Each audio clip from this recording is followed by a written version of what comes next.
Heyo friendos, welcome back. It is I, DrBossKey, and today we're going to talk about something really cool. This is super cool. Thank you very much, Sunny, the Shmup Creator engine developer, for giving this feature. This is a hidden feature, and it's all about whether you choose to draw the player weapon bullets on top of the player or behind the player. And depending on your game design, this may make a lot of sense for you. So why don't we hop over? It's a little bit more advanced. You have to actually go in and edit a file because it's a hidden feature, but it's I'll walk you all through it. So first off, let's just go and take a look at what we got going on, right? So and real quick, I should probably turn this down because I know this is going to be super loud.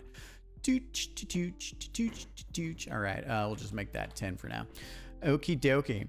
So in our game, we have a lot of weapons. This is our weapon room, and in the weapons, you can see right here, right? Here, I've got better examples. So as here, you can see some of the weapons, like this one, that fires backwards, and it fires backwards right over the player character sprite, right? Which is can really hurt conveyance. Like that's really hard to see, right? So especially when you have a weapon like this. This weapon is fantastic. I love the plasma octabeam here, but as you can see, it gets super noisy, right? Because it's moving around here, it's bright, and it's covering up your most important thing, right? Which is your weak spot. So this is the only place you can take damage. Okay, so now what you want to do in order to enable this feature is you want to come up here to reveal and explore, and then we'll bring that over here. You want to close Shmup Creator.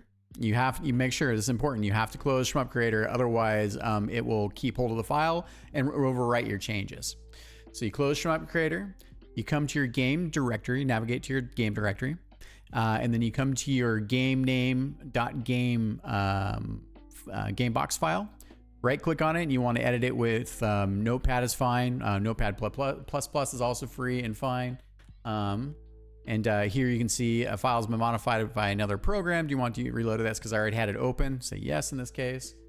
And then bring this on over here. Let me actually double check that everything is good. Okay, cool.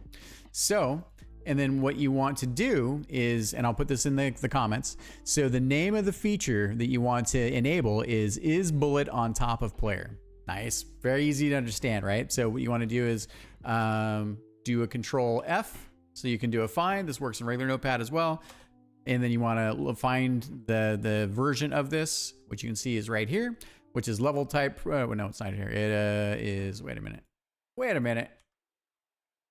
What did I do wrong? What did I do wrong? Oh,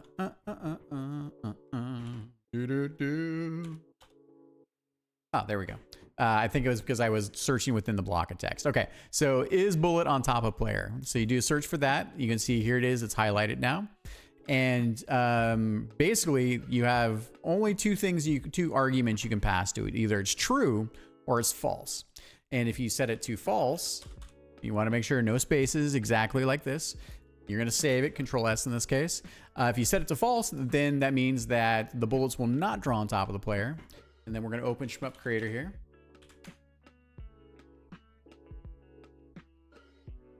This is so good. It's going to come out in our next build. I did all the play testing for it, and especially because we have bullet hell, it's very important when you get to micro dodging that you can see everything and it doesn't get in the way. We have some really big chunky weapons which feel good, but you can definitely see. Okay, so here we go.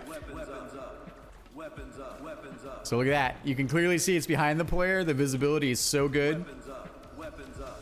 And then let's see here. I think, yeah, like for instance, you have these big chunky orbs, and now they draw on top. So there is one little gotcha, which is, and here I'll show you the rest of these. Right? So, and the gotcha is that if you have your bullets set to additive blending, which means the alpha channel is set to instead of an alpha channel, you have just black in your sprite, which turns on additive blending in the engine, which makes things brighter. Then they will still. Those weapons will still sort on, and they'll still draw in front of the player, I believe, or at least the VFX will. So, but if you have any issues, like for instance, it's a good example. Like here's and it's not out of blending. I turned it all off there. But here's a case where we had a lot of visibility issues with the laser field. So, yeah. Okay. And like again, Perfect example, right? So huge for our game. Let me see, were there any other gotchas? Just make sure that you've closed Shmup Creator. You make a save to your file. Be very careful that you don't fat finger or typo anything in the file, because this is what the engine reads to set its different flags and features. I think that is the main gist of everything. Okay, if you have any questions, feel free. You can see when you close Shmup Creator, if you have the file open, it's going to say, hey, the file has been modified in another program, because it does a last write to it when you close Shmup Creator. Do you want to reload it? You can say yes in that case. So, and again, that's your bits there. It's actually pretty much at the top of the file here, which is great. Okay, let's see. I think that's it. Short and sweet. If you have any questions, feel free to leave them down in the comments. I'll leave this this flag for this feature there. Sonny, again, thank you very much for the feature. It's fantastic. Thanks to everyone that's been following the channel and subscribing and asking questions and just, you know, playing the game and being part of just everything. So the game wouldn't be and the project wouldn't be what it is without you. And it's a wonderful community to be part of. Thank you very much. We'll see you next time.